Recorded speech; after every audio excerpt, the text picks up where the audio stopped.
In this video, we're going to be talking purely about overbetting, both for value and for bluffs. I think this is something that's rather tough to jot down in a video format, and quite honestly because it's a lot more art than science. And what we're going to be talking about in this video is trying to come up with scenarios that's going to benefit you from thinking about overbetting or pulling the trigger on it. A lot of it is very imprecise, so I'm going to try to give you guys a number of examples of when you should be thinking about doing it and what you should be thinking about before you decide to pull the trigger here. So I hope this is a really useful video. I think that overbetting is something that's really still overlooked in the games and really has been for the last, I don't know, probably as long as CardRunners has been around, really. Overbetting is still an element that's just not used nearly as much as it should be. And the reason for this is that it really takes your opponents outside their comfort level. And I talk about this constantly in my videos, is that the idea of making your opponents uncomfortable as opposed to playing just a very normal style is really going to be is really going to help your game overall. And I really look forward to making this video because I spent a lot of time on it, and I think that it encompasses just about everything I know about overbetting. So let's start out. First, let's start with some rules, some very generic rules when thinking about overbetting. First of all, and probably most importantly, overbetting is exceptionally player-specific, whether it's both for value or as a bluff. The more you know about an opponent, the more successful you will be, and you will understand their limitations and capabilities. This is really key, right? Because in the same scenario, an overbet for value might be perfect against a really suspicious player, but at the same time, against a player that's really scared of his own shadow, you don't want to be overbetting your value hands whatsoever.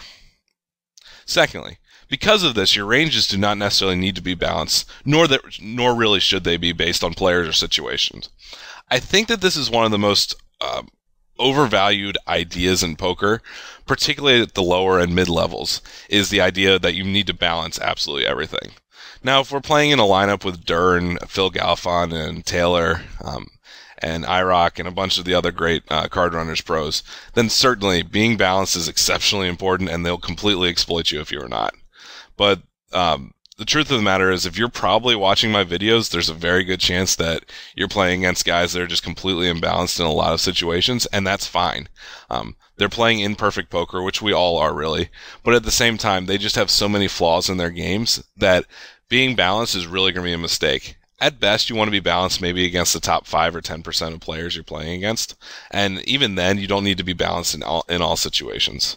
And certainly not in your overbetting situations do you need to be balanced.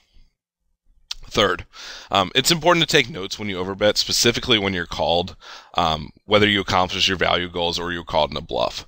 So I'm always constantly taking notes regardless of situations, but when you overbet and are called, these are really one of the key times that taking notes is really going to pay off for you. So let's just say you were called and successfully, and you win a really big pot with the nuts that you decide to overbet on the river. Well, this is great, but you have to also think about how is my opponent going to proceed from now on. Now, it's very possible that he just called you down with such light holdings that you can take notes that if he's going to call me down in this situation, then he's going to call me down in just about in so many other situations, and I should take almost all my bluffing out of my range against this player.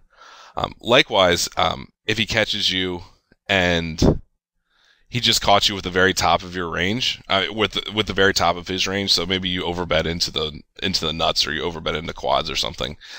He's going to see that and probably be a lot more scared of you at that time. So this would actually make me, not always, but it would give me an idea that maybe I can run this guy over in the future.